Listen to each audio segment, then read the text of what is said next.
नमस्कार। सरस्वती शिक्षा समिति पाली द्वारा संचालित ऑनलाइन शिक्षण सत्र 2020-21 में एक बार पुनः आपका हार्दिक स्वागत एवं अभिनंदन है। कक्षा अष्टमी, विषय हिंदी, अध्याय 12 सुदामा चरित। इस अध्याय के कवि नरोत्तम दास हैं। आपका जन्म सन 1550 में हुआ। जन्म स्थान उत्तर प्रदेश के सीतापुर जिले में और आप देवलोक हुए सन 1605 में। प्रथम काव्यांश है। शीस पगान छगातन में प्रभु, जाने को आही बसे के ही ग्रामा, धोती फटी सी लटी दुपटी, अरु पाय उपानह को नहीं सामा। द्वार खड़ो द्विज दुर्बल एक, रहियो चकिसो वसुधा अभिरामा, पूछत दीन दयाल को धाम, बतावत अपनो नाम सुदामा। कठिन शब्दार्थ है इस पद्यांश के।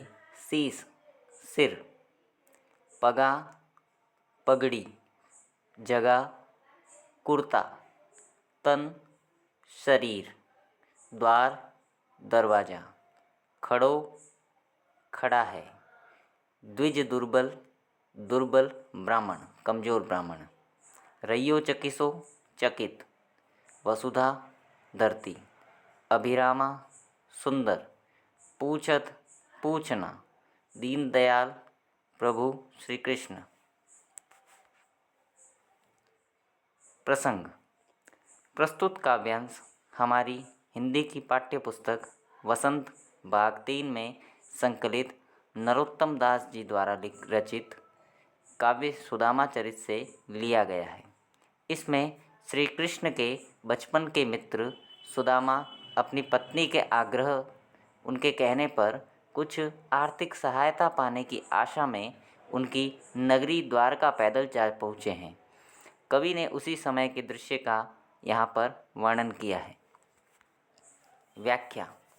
उपर्युक्त पंक्तियों में कवि कहते हैं कि जब सुदामा कृष्ण के महल के सामने खड़े थे, तब द्वारपाल ने महल के अंदर जाकर श्री कृष्ण को बताया कि हे प्रभु, बाहर महल के द्वार पर एक गरीब व्यक्ति खड़ा हुआ है, बहुत ही दयनीय अवस्था में है और वह आपके बारे में पूछ रहा है।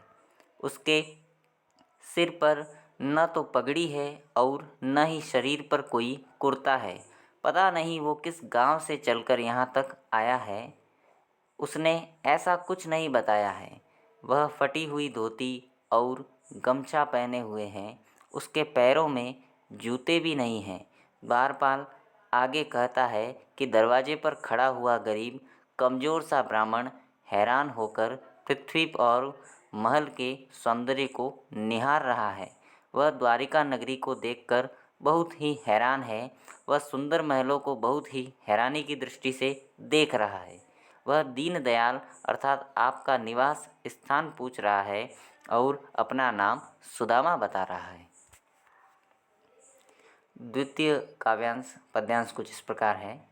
ऐसे बेहाल बिवाइन सो पग कंटक चाल, लगे पुनि जोए, हाय महादुख पायो सखा तुम, आए इते न किते दनिक होए।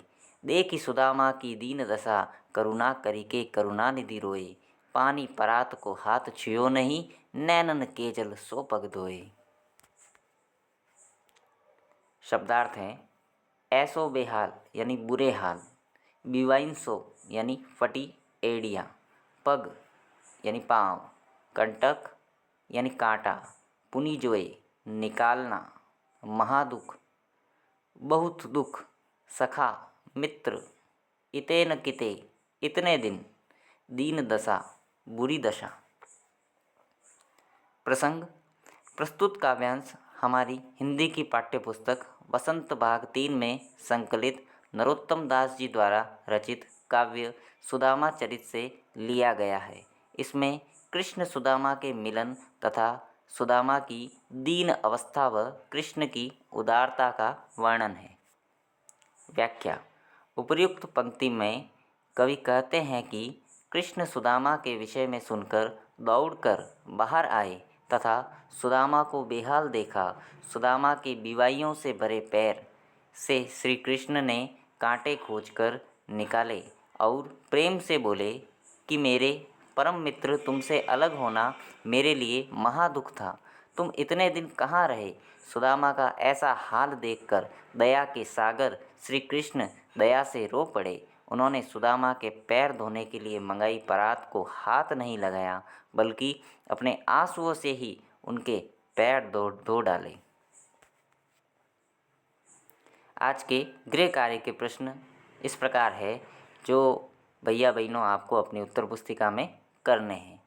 पहला प्रश्न है, सुदामा किसके आग्रह पर द्वारिका गए? दूसरा एवं अंतिम प्रश्न, सुदामा की दीन दशा देखकर श्री कृष्ण की क्या हालत हुई? धन्यवाद।